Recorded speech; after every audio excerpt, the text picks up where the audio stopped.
오늘 본문의 말씀은 바리새인과의 논쟁을 다루고 있는 그런 말씀입니다. 예수 그리스도께서는 이미 2장에서 논쟁하셨습니다. 예수께서는 논쟁하십니다. 우리 존 스토트가 논쟁자 예수 그리스도라는 제목으로 예수 그리스도의 논쟁을 다룬 아주 귀한 책을 썼죠. 예수 그리스도께서는 진리를 대변하시고 거짓에 맞서시는 논쟁을 하시는 분이십니다. 중풍병자를 고치는 기적을 보고도 예수님을 인정하지 않는 바리새인들과 죄사함의 논쟁을 벌이셨습니다. 인자가 죄사할 권한이 있는가 없는가라는 논쟁을 벌이신 거죠. 또 예수 그리스도께서 식탁에 죄인과 세리들을 초청하시면서 왜 너희의 선생들은 죄인들과 세리들과 식사를 하느냐라는 비난에 대하여 식탁의 논쟁을 벌이셨습니다. 또 제자들이 밀밭 사이를 지나가면서 이삭을 잘라 먹을 때 왜 안식일을 어기느냐는 바리새인과 서기관들의 시비 앞에서 예수 그리스도께서는 안식일의 논쟁을 벌이시죠. 그것이 이제 2장에 나오는 논쟁이고요. 이제 7장에서 오늘 또한 논쟁이 한 가지 나오는데, 그 배경은 예수님의 제자들이 전부는 아니지만 몇 명이 식사 때 손을 씻지 않고 식사를 했어요. 당시 율법을 철저히 지키던 바리새인들은 식사 전에 손을 반드시 씻고 먹었습니다. 그런데 성도 여러분, 우리가 이제 오해하지 말아야 될 것은 지금은 우리는 위생적인 차원에서 식사 전에 당연히 손을 씻으시잖아요. 그렇죠?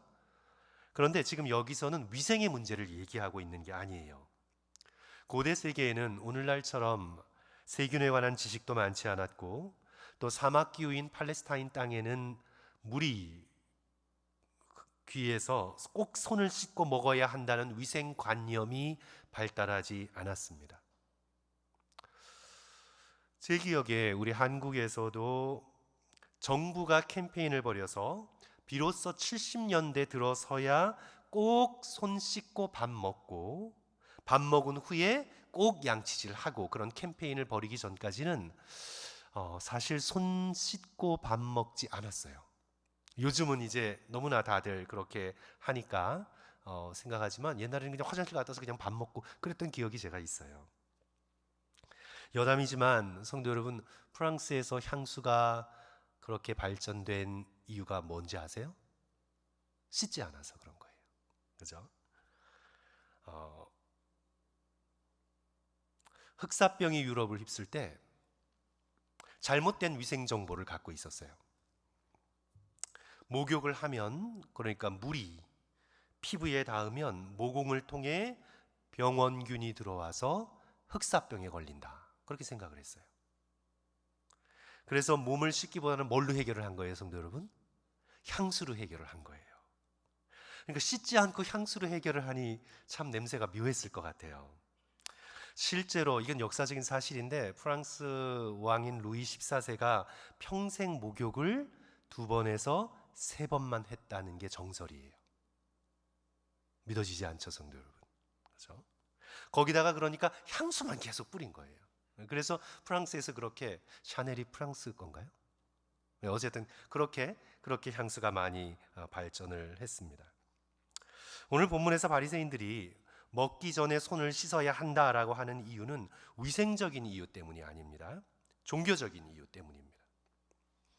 부정한 것을 만질 수 있었고, 예를 들어서 시장 같은 곳에서 알지 못한 채 그냥 뒤집어 쓰고 있는 나병 환자와 접촉할 수도 있었고, 또한 돼지고기를 먹는 이방인들과 스쳐 지나갈 수도 있고, 그래서 자기도 모르게 종교적으로 부정하게 될 수 있기에 4절에 따르면 시장에서 집으로 돌아오면 반드시 물을 뿌렸습니다. 혹시 그릇이 부정하게 되었을까 봐 그릇을 씻고 먹었습니다. 이것을 소위 purity law라고 해서 정결례라고 합니다. 그러니까 바리새인들이 예수님의 제자들이 왜 정결례를 지키지 않냐고 비판할 때, 위생적으로 왜 그렇게 더럽냐고가 아니라 왜 거룩한 백성으로서 정결한 예를 지키지 않으면서 소위 메시아 운동을 하느냐, 랍비라고 하느냐라고 비난을 한 거죠. 이에 대해 예수 그리스도께서는 이사야의 말씀을 인용하셔서 바리새인들과 논쟁하십니다. 6절과 7절 말씀인데요. 우리 다 같이 성도 여러분 한번 같이 또 읽을까요? 이르시되 이사야가 시작. 이르시되 이사야가 너희 외식하는 자에게 대하여 잘 예언하였도다. 기록하였으되 이 백성이 입술로는 나를 공경하되 마음은 내게서 멀도다. 사람의 계명으로 교훈을 삼아 가르치니 나를 헛되이 경배하는도다 하였느니라. 겉으로는 정결례를 지키지만 마음은 하나님에게서 멀다. 거꾸로 얘기하면 예수님과 제자들은 겉으로는 정결례를 지키지 않을지 모르지만 마음은 하나님과 더 가깝다. 그렇게 변호하시며 말씀하시는 거죠. 이사야의 이 말씀을 인용하시면서 겉으로 지키는 종교적 행위 속에 숨겨진 너희들의 마음, 너희들의 의도가 무엇인가를 예수 그리스도께서 묻고 계시는 겁니다. 겉으로는 종교적인 율례를 지키지만 마음은 하나님에게서 멀도다. 겉으로 종교적인 규례를 지키는 이유는 마음이 더 하나님께 가까이 가기 위함인데 겉으로 지키는 만큼 너희의 마음은 하나님에게서 점점 멀어지는구나 라는 선지자 이사야의 탄식을 인용하시면서 바리새인들과 서기관들을 책망하시는 거죠. 이제 그 전형적인 예로 소위 고르반이라는 장로들이 만든 율법을 가지고 예수 그리스도께서 꾸짖습니다. 이 히브리어로 원래 발음은 코르반인데요, 카라브라는 가까이 다가가다라는 동사의 그런 명사형이 사용되었어요. 그러니까 하나님께 가까이 다가가는 예물이라는 뜻이에요. 하나님께 다가갈 때 거룩한 하나님께 예물을 가지고 다가가야 했거든요. 그래서 하나님께 가까이 다가간다, 나는 하나님과 가까이 있는 거룩한 자다라는 표시로 고르반이라는 제도를 만든 것입니다. 하나님께 드리는 예물이에요. 성경에 나와 있는 법이 아니라 바리새인들의 전통에서 따온 인간의 계명이에요. 그런데 이제 이 고르반을 드리면 부모의 필요를 채워드리지 않아도 된다고 얘기했습니다. 성도 여러분, 십계명에서 인간을 향한 계명 가운데 가장 첫 번째 나오는 계명이 다섯 번째 계명이죠. 내 부모를 공경하라.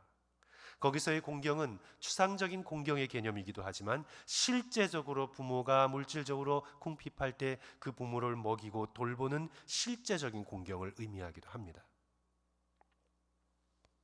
그런데 이 바리새인들은 부모를 공경하지 않는 핑계로 바로 하나님께 드렸다, 그래서 더 이상 부모님께 공경할 재물이 없다라고 해도 괜찮다라고 이야기를 했습니다. 하나님께 드려 부모를 드릴 돈이 없습니다 하면 하나님께 헌신했으니 됐다, 그렇게 인정을 했습니다.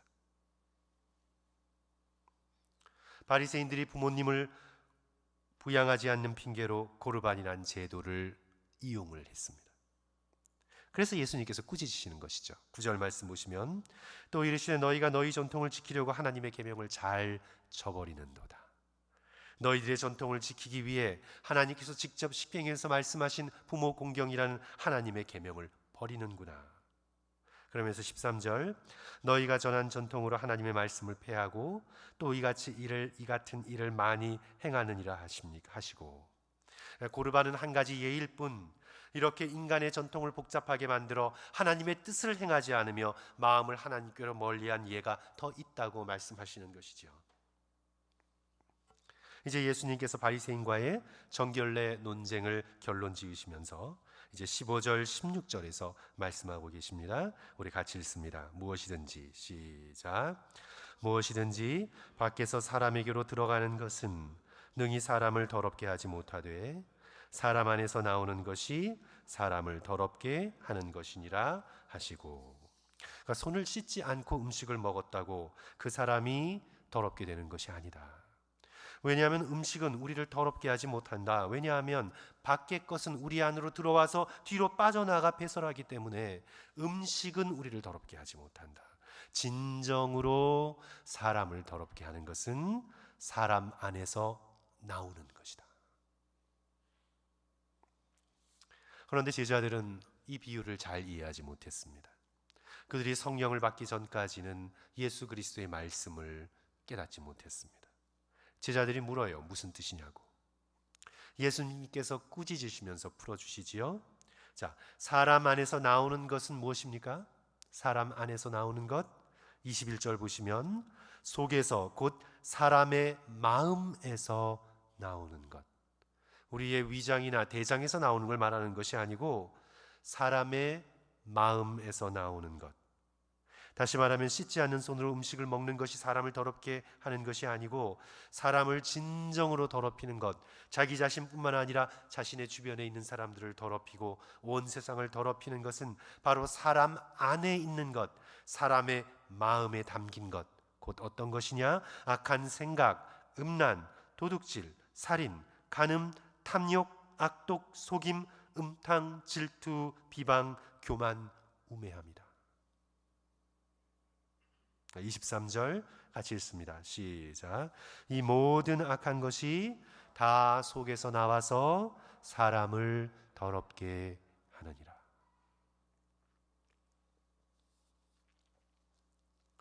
이제 우리는 이 말씀을 적용할 때 우리는 무엇을 살펴야 합니까? 우리의 겉사람, 우리가 먹는 음식, 우리가 손을 씻었느냐 아니냐 하는 것이 아니라 이제 이 말씀을 오늘 우리에게 적용할 때 우리가 살펴야 하는 것은 무엇입니까? 저와 여러분의 마음속에 담겨져 있는 것입니다. 저와 여러분의 마음입니다.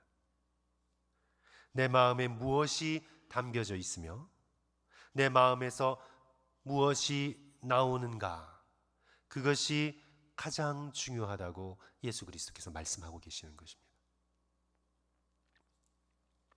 특별히 우리는 이 말씀을 적용할 때 우리 마음의 동기를 살펴야 합니다.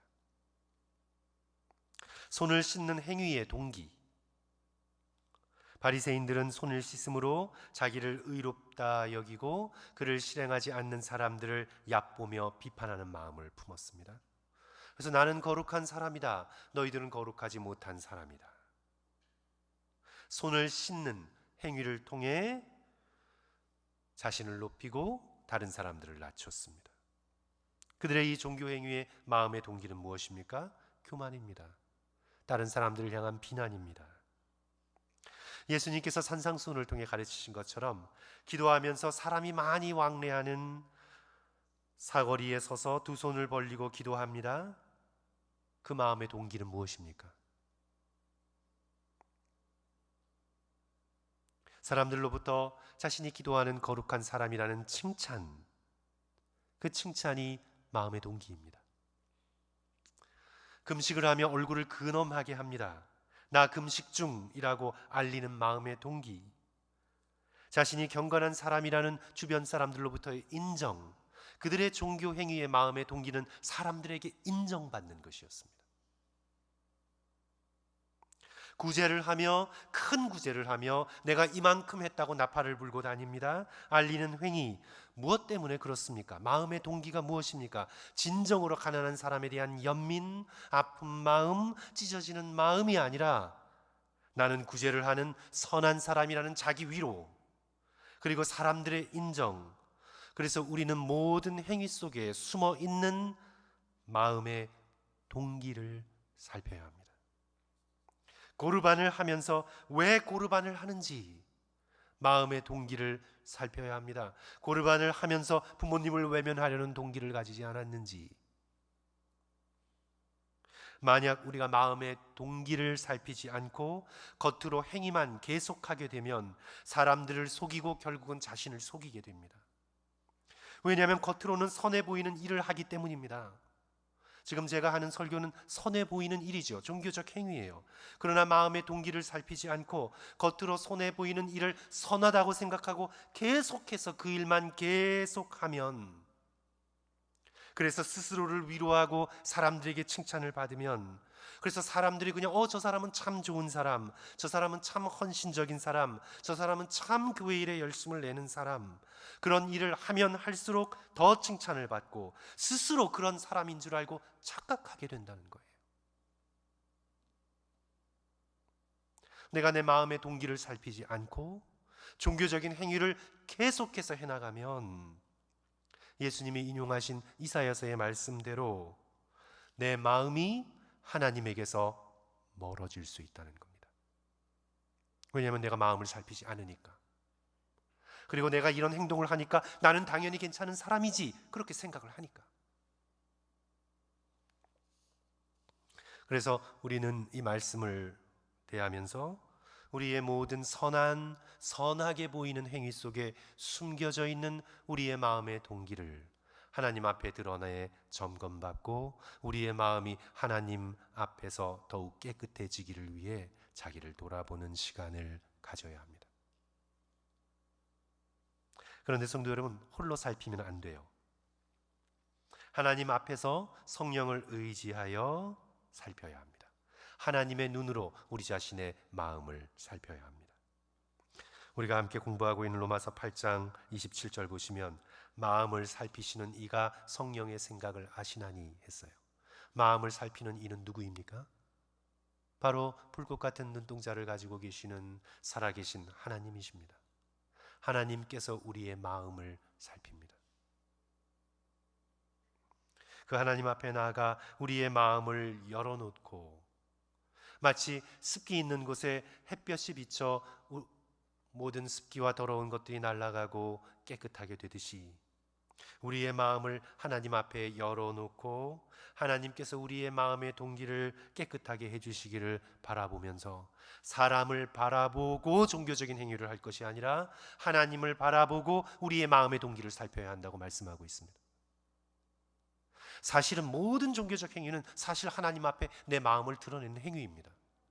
그러나 사람들이 그런 종교적 행위를 통해 하나님을 바라보지 못하고 사람들을 바라보며 예배하고 사람들을 바라보며 섬기고 사람들을 바라보며 인정과 칭찬을 구하며 종교적 행위를 해나가니까 그들의 모든 종교적 행위의 목표는 사람으로부터 받는 인정이니까 너희들은 이미 너희의 상을 받았도다. 그러나 우리의 모든 종교적인 행위, 우리의 모든 헌신은 사실은 사람을 향한 것이 아니라 하나님 앞에서 하는 것이잖아요. 그러면 우리가 어떤 마음을 품고 하는지, 우리의 마음의 동기를, 우리가 죄인이기 때문에 순수해지지 못하는 우리의 마음의 때를 하나님 앞에서 점검하고 비추어 그것을 씻어내고 우리의 마음이 주께로 더욱 가까이 갈 수 있도록 겉으로에만 고르반이 아니라 우리의 마음을 다한 참된 헌신과 참된 섬김이 우리 가운데 있어야 되는 거죠.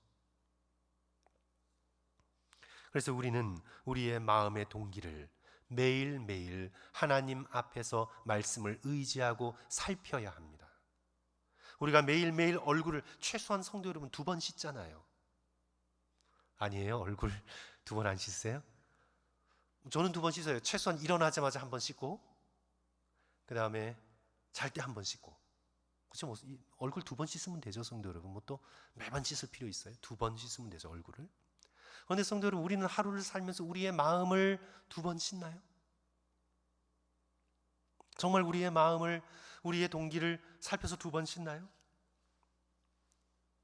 우리가 할 수 있는 가장 좋은 방법은 옛날부터 있었어요. Prayer of Examen이라 해서 성찰의 기도가 있었어요. 어둠이 내리고 하루를 마감하며 잠들기 전에 저녁에 조용한 찬송가나 복음성가를 틀어놓고 또는 찬송을 부르며 오늘 하루를 마치 비디오 테이프나 또는 어떤 스크린이 돌아가듯 내 하루를 쭉 돌아보면서 그 모든 순간을 하나님께 드리며 나의 했던 행동을 하나님의 눈으로 살펴보며 성찰하는데 그때 내 행위만이 아니라 그 행위에 담긴 내 마음의 intention, 의도, 그 의도를 하나님께 아뢰며 올려놓는 것입니다. 오늘 길 가다가 홈리스 분을 마주쳐서 피해갔습니다.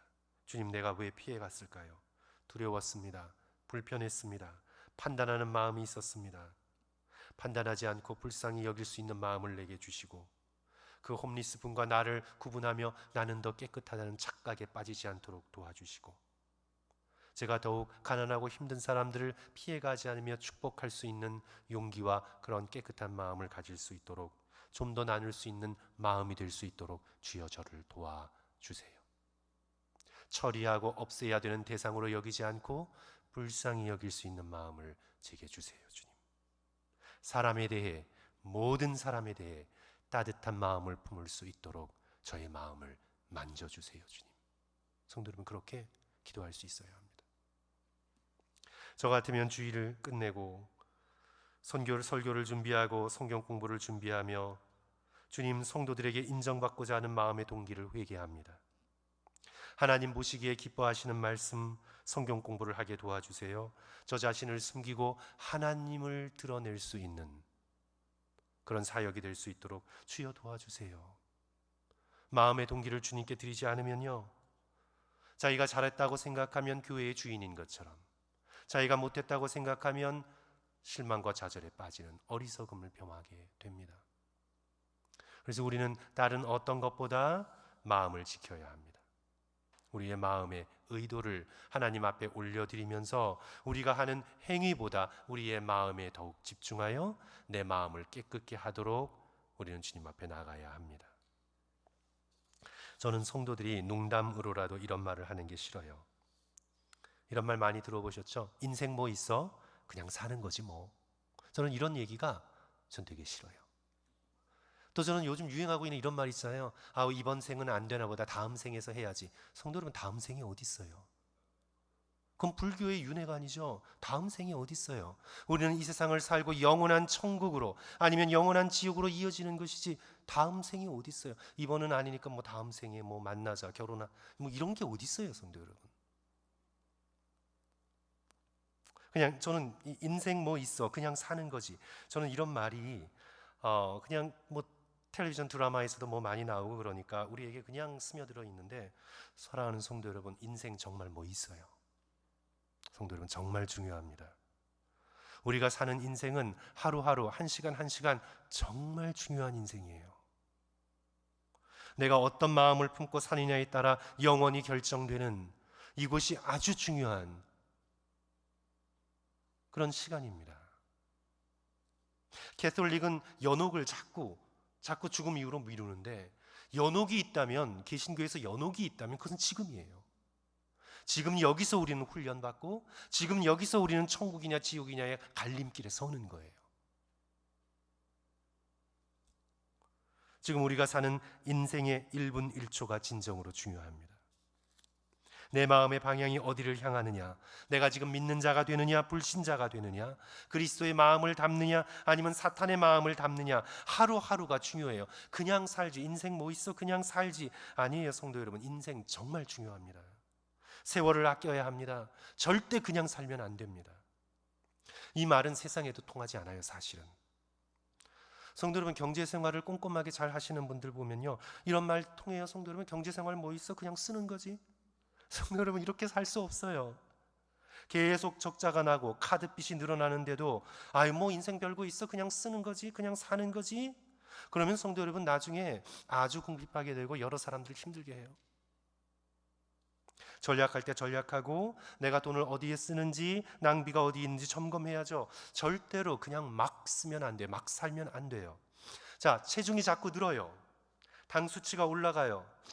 인생 뭐 있어 그냥 사는 거지. 성도 여러분, 그렇게 사세요? 그런 거 없어요. 혈당 체크하고, 먹는 습관 고치고, 당 수치를 바로잡고 운동해야 돼요. 자신을 내버려두고 그냥 살면 이 땅에서의 삶조차도 불가능해요.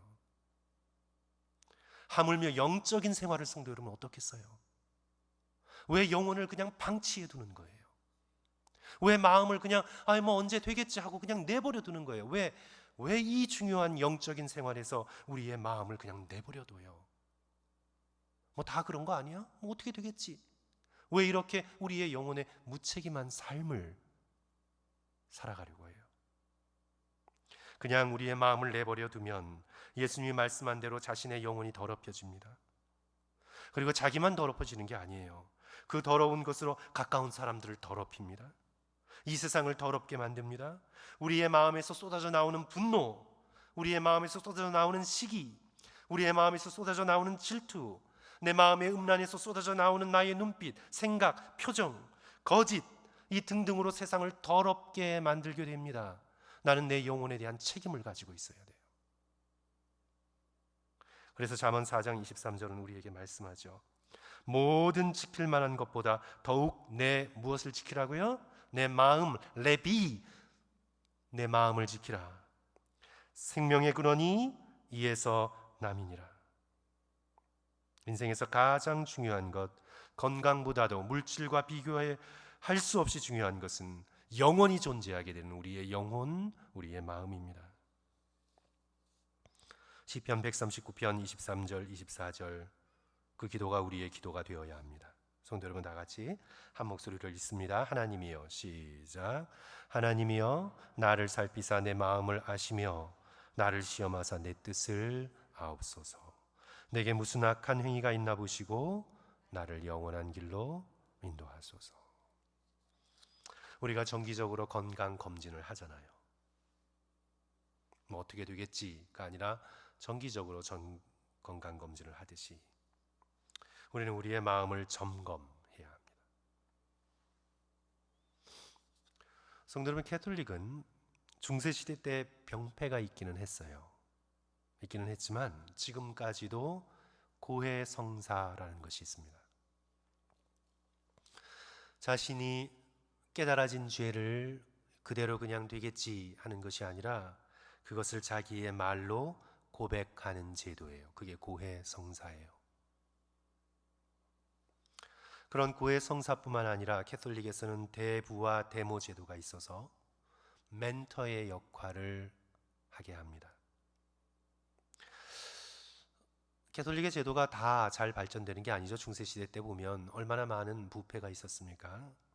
그럼에도 이 대부, God Father, God Mother 제도가 잘 발전되면요, 자신의 친부모에게조차 나누지 못한 자신의 속마음을 털어놓게 되고 영적으로 아주 가까운 상태가 되어 자신의 마음을 열어 보이며 고민을 상담하고 죄를 해결받는 그런 영적인 관계로 발전하게 됩니다.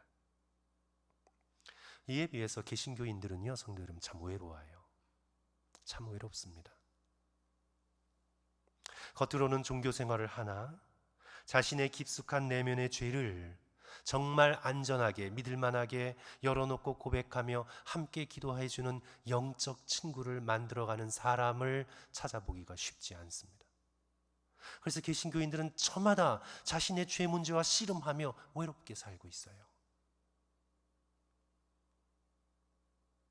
정말 뭔가 말해주고 싶은데 자기만 몰라요. 주변 사람들은 보면 다 알아요. 지금 저 사람의 영적인 문제가 무엇인지. 자기만 몰라요.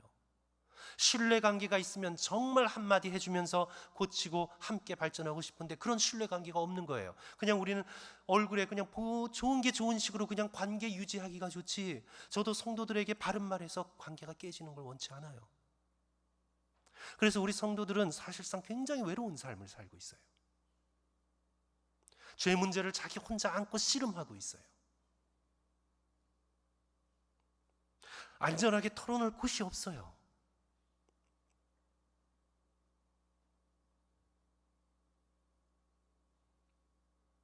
그러면서 봉사를 해야 되고 일을 해야 되고 종교 생활을 해야 되고 그렇게 되는 거죠. 그래서 사랑하는 성도 여러분, 교회에서 영적인 정말 마음을 함께 나눌 수 있는 소그룹을 만들어 가려고 노력하시고 정말 영적으로 함께 마음의 고민을 나누고 기도할 수 있는 그런 친구를 달라고 기도하시고 내가 그런 사람이 될 수 있도록 성도 여러분 함께 기도하시고 노력하시고 헌신하시는 저와 여러분이 되었으면 좋겠습니다. 우리 목회자들보다 사실은 함께 일상을 삶을 살아가는 평신도 리더들이 너무나 필요해요. 사람의 인생 가운데 삶 가운데 들어가 그들에게 삶을 나누고 마음을 나누고 자신의 죄까지도 함께 나누면서 그것을 극복하기 위해 서로를 복두두며 기도할 수 있는 그런 관계가 오늘 우리에게는 정말 필요합니다. 그렇지 않다 하더라도 사랑하는 성도 여러분, 우리의 영원한 친구 되시는 예수 그리스도 앞으로 나아가서 성령께서 내 마음을 조명해 주시기를 간구하며 자신의 마음을 말씀의 거울에 비추어 날마다 점검하는 저와 여러분이 되어야 되겠습니다. 오늘 21절, 22절, 23절의 리스트잖아요. 내 마음에 혹 악한 생각을 키워가고 있지는 않은지 자신의 마음을 점검해야죠. 내 마음에 음란한 생각을 차곡차곡 쌓아가고 있지 않은지 점검해야죠.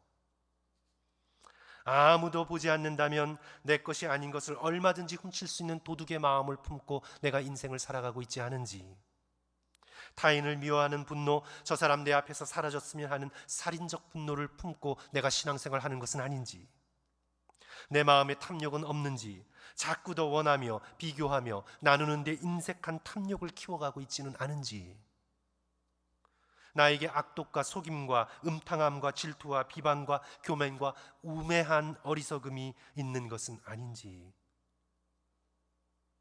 겉으로 종교 활동을 통해 그런 것들을 그저 덮으려고만 하지 말고 이런 것들로 내 마음이 더럽혀져 있고 주변에 내 사람들을 더럽히고 있지 않은지, 사랑하는 성도 여러분, 회개하고 고백하고 이 더러움을 매일 손을 씻듯 매일 그릇을 씻듯 하나님의 말씀을 가지고 주님 앞에 나와 씻어야죠. 마음을 돌봐야죠. 영혼을 돌봐야죠. 그렇게 내 마음을 성령의 능력이, 말씀의 능력이 관통할 수 있도록 나를 하나님 앞에 드리는 것이 참된 종교 생활의 핵심인데, 우리는 그것을 망각하고 그저 겉에 있는 것들만 보이기 위하여 오늘 바리새인과 서기관들처럼 그렇게 고르반 정결례나 행하고 있는 그런 종교적 삶을 살고 있지 않은지 돌아볼 수 있는 저와 여러분이 되어야 되겠습니다. 사랑하는 성도 여러분, 오늘 이 말씀을 우리가 다시 한번 기억하면서 마음을 절대로 그냥 내버려 두지 않으시기를, 자기 마음을 너무 믿지 마세요. 성도 여러분, 가장 위험한 부모가 자기 마음을 너무 믿는 부모예요. 가장 위험한 신앙생활을 하는 성도들은요, 자기의 열심만 너무 믿는 거예요. 그렇게 하지 마세요, 성도 여러분. 하나님 앞에 자기의 마음의 동기를 살피고 주께서 내 마음을 깨끗하게 해주시기를, 하나님 앞에 내 마음의 동기를 드리면서 주께서 내 마음을 붙들어 주시기를. 그래서 다윗의 이 기도가 오늘 저와 여러분의 기도가 되어야 합니다. 우리 시편 51편 10절 말씀 읽고 오늘 말씀 마치겠습니다. 하나님이여, 시작. 하나님이여, 내 속에 정한 마음을 창조하시고 내 안에 정직한 영을 새롭게 하소서. 기도하겠습니다.